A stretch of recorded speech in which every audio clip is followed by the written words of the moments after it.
रवि शहर से गांव आया था क्योंकि उसके पिता की तबीयत खराब थी और उसे नौकरी छोड़कर गांव के पुराने मकान में रहना पड़ा।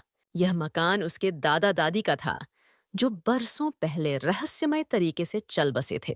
मकान बड़ा था, दीवारों पर जाले, दरवाजों की चरमराहट और हर रात छत से आती रहस्यमयी आवाजें, ये सब धीरे धीरे रवि को बेचैन करने लगे। पहली रात रवि को लगा कोई बिल्ली दौड़ रही है। दूसरी रात लगा किसी ने सीढ़ियां छड़ी। तीसरी रात तो वह चौंक पड़ा। किसी औरत के रोने की आवाज आई। आवाज सीधी छत से आ रही थी। उसकी माँ ने बताया, इस मकान की छत पर कोई नहीं जाता बेटा। जब तेरे दादा जिंदा थे, तब भी रात को ऊपर से आवाजें आती थीं।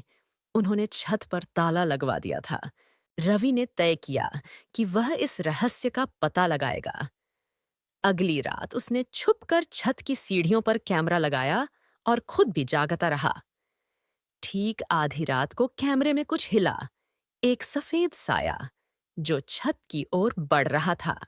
रवि ने डरते डरते टॉर्च उठाई और सीढ़ियां चढ़ने लगा। उसकी सांसें तेज थीं, हाथ कांप रहे थे। जैसे ही वह छत पर पहुंचा, उसके सामने एक औरत खड़ी थी। सफेद साड़ी, बिखरे बाल और लाल चमकती आंखें।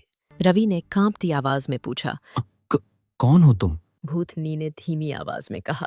मैं लक्ष्मी हूँ, इस घर की बहू थी। तुम्हारे दादा ने मुझे इसी छत से धक्का दे दिया था क्योंकि मैंने उनके गलत कामों का विरोध किया था। मैं तभी से यहीं अटकी हूँ। मैं तभी। रवि की आंखें भर आईं, लेकिन डर भी बहुत था। उसने कहा। तुम्हारी आत्मा को शांति दूंगा, लेकिन मुझे माफ कर दो।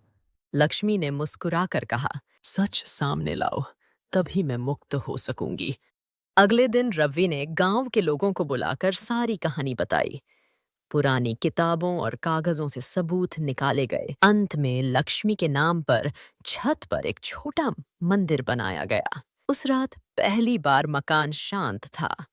कोई रोने की आवाज नहीं आई, छत पर कोई साया नहीं था